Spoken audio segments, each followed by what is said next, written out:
representing his hometown, Shenzhen in China.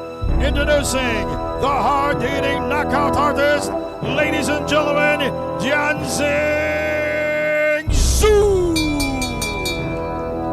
World Kid Pedro General Taduran! Ito na ang pinakadelikadong makakalaban ng ating kababayan na si Pedro Taduran. Tingnan nyo ang Chinese boxer na ito. Tinumba ang isa pa nating kababayan sa pamamagitan ng body shot. 뛰지 않고 주먹을 계속 내고 역시 Naku, namimilipit sa sakit si kababayan. Walang awa ang Chinese boxer na ito, mga idol. Introducing the Chinese boxer, Jianzheng Zhu. Ito raw ang makakalaban ng ating pambato na si Pedro Taduran. Pinakadelikadong laban din ito sa ating pambato sapagkat 4 na Pinoy na ang pinatumba nito sa ibabaw ng luna. 도 네. 쉬지 않고 주먹을 계속 내고 역시 Ito na ang pagkakataon upang maipaghiganti ng ating pambato na si Pedro Taduran ang ating mga tinalong Pinoy boxers. Hindi dapat magkumpiyansa ang ating pambato dito dahil ang insik na boksingero na ito ay kumakain pala ng malamasong kamao. Tingnan nyo sa highlights na ito, pinagpaglang ang suntok ng ating kababayan. Ang Chinese na boksingero ay may boxing records na 17 panalo, 14 na panalo sa pamamagitan ng knockout at 1 talo lamang. Orthodox ang stance at may edad pa lang ito na 29 taong gulang. Habang ang ating pambato na si Pedro Taduran ay may boxing records na 20 panalo, 14 na panalo sa pamamagitan ng KO at 4 na talo. Southpaw ang stance at parehong 29 taong gulang. Upang malaman natin kung sino ang lamado o dihado sa laban, ay panuorin natin ang kani-kanilang highlights. So ito na mga idol, panoorin natin ang highlights ng Chinese boxer na ito. Gaano nga ba ito kalakas? Kaya ito ni Pedro Taduran, mga idol. So ang kalaban ng Chinese boxer dyan, mga idol, itong ating kababayan ni si Ian Paul Abney. Ito naka-itim na gloves, mga idol, habang itong Chinese boxer ay itong nakapula na gloves, mga idol. So first round tayo, mga idol. Pinatumba. The likes of, it doesn't look Chinese. Kailangan tiisin ni Abner lahat ang suntok na ipapato ni Ding Zhangzu. Or we can say it the other way around. The boxing Mr. Lorenzo Charles C. This is Ayun na body shot. Grabe ang tigas ng Chinese boxer na ito. ang hirap nun. Grabe, ay sugod ang Chinese boxer dito, mga idol. Ito yung gusto ni Taduran. Sabayan ang laban.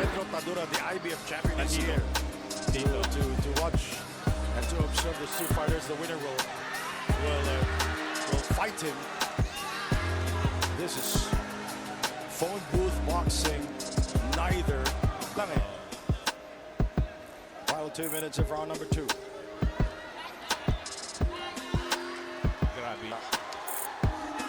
Kaya pa daw makikito-to. Ayan, natamaan na naman ng sulit. Grabe, makunat talang mukha itong Chinese boxer, mga idol. Predicted. Parang na-pressure si kabayan dito, mga idol. Ano sa tingin nyo dito, mga idol? Kaya ito ni Pedro Taduran na pabagsakin sa kanilang laban? Sila Abner talaga. Puro uppercut na naman yung simula eh. Ang tapang talaga itong Chinese boxer, mga idol. Sugod ang sugod sa ating pambato. Talaga may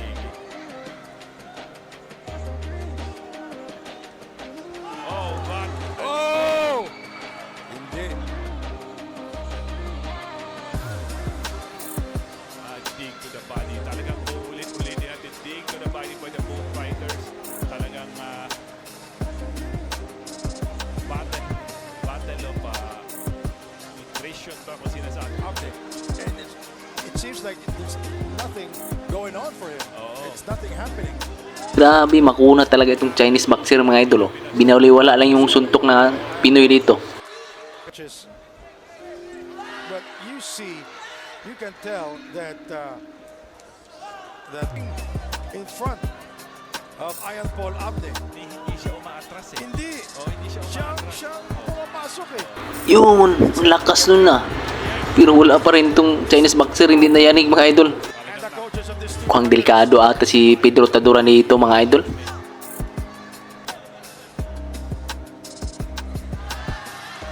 Naku, parang baka lang pa nga itong Chinese boxer mga idol ah. Sa seemingly stunned Ding Jiangsu. Yeah, ay para hindi umabot yung suntok ni Ding Jiangsu. Oh, nakayuko siya eh. Ayun o, medyo binababa niya ng Ang konti. dami ng, for me, powerful punches na yun eh. Very strong punches. But Nahirapan tuloy itong ating kababayan dito mga idol. 14. Maraming Pinoy din yan. Ano? Marami. Into this match against Nakikita mo yung parang Uy, grabe ang lakas pero wala pa rin, baliwala pa rin ng suntok ng Pinoy dito mga idol. baba ang pam niya. Pero ang tanong natin dito mga idol kung kaya ba yung baliwalain yung suntok ni Pedro Taduran mga idol. 10 seconds. At tinamaan si Abdi doon sa mukha. Tumakoy si Abdi.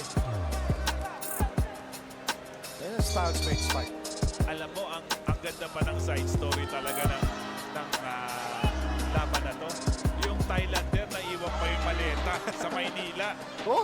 At wala silang masusuot. Anong gito? Sa Cebu. Ayun, si kababayan na naman yung naninig dyan ni mga idol. Maan ang malakas na right hook nito mga idol. Salamat tayo sa technical people. Ang ganda ng coverage natin ngayon. Thank you very much. Alam mo, Ano yan eh? Instinct na nila yan eh. Nasuntukan na lang tayo. yung left, hindi tumama rin. Pero yung balikat eh.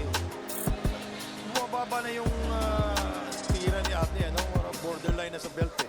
Yeah. Borderline niya. Oh. Oh! Quick right hand by Zhu to the face. That's 3 straight and answered.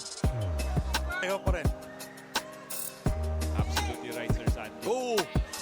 Sumugod siya para Ayun, nasaktan si kabayan dito mga idol. Mahilig talaga sa body shot itong Chinese boxer.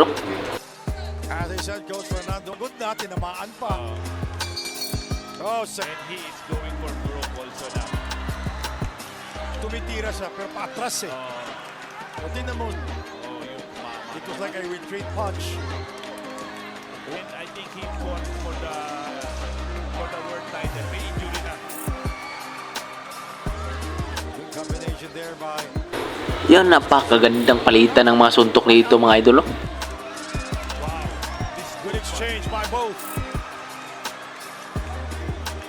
Oh, nice left hand by the very first one until now.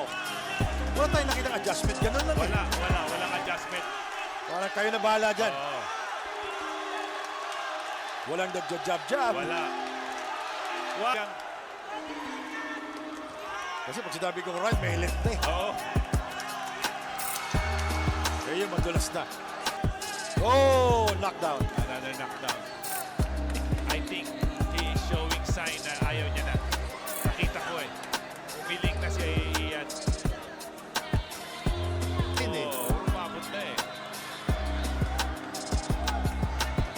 Pero easier said, laki na ng bukol niya dito sa Oo, left sa portion. ulo, oo. Oo. But he continues to. Straight to Abdi, hindi na umama. Dugo kasi yun. Parang naubusan na ng hangin to si kababayan nito mga idol. Mahina na rin. Mahina na sa normal.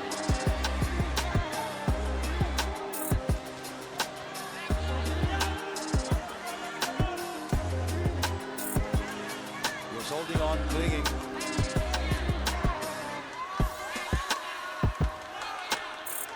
Ang lakas ng mga suntok ni Abdi, no? Pero Alam mo, if I were Abne, I would... Ang laki. Bang! Sinasalo lang yung suntok ni Abni dito mga idol. Yan, oh. yan yung panangga niya eh, yung noon niya eh. Oo. Pansin mo? Nabuka yung Abne. He went down in round number 6.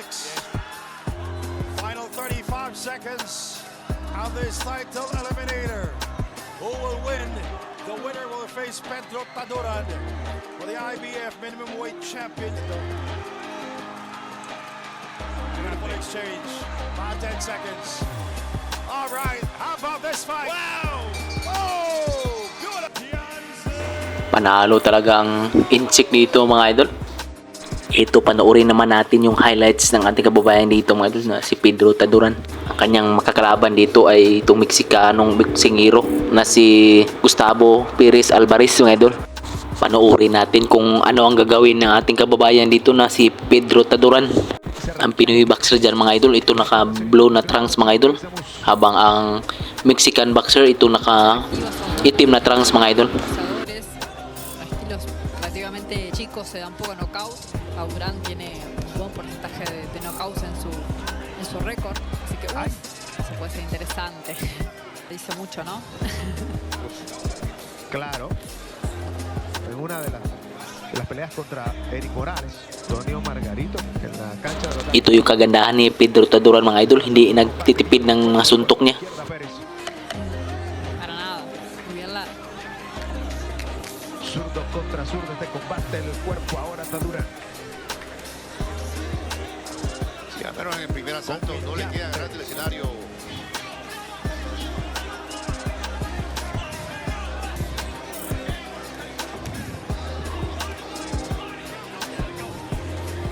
Abraza, va al recurso del.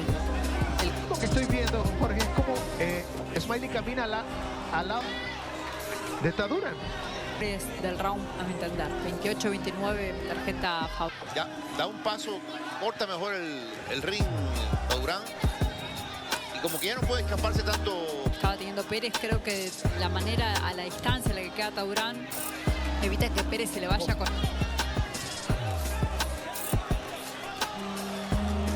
Ahí está de nuevo, señoras y señores, el cuerpo buscando a Smiley Pérez.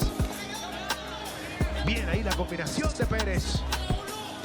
Ayan, na body shot ng ating kababayan mga idol. Tiklop ang Mexican boxer. Lo mandó a la lona.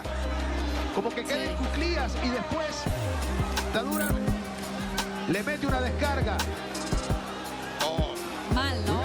La última mano ya. Hacia atrás. Sí. Ayan, na body shot na naman. Lo cual es correcto.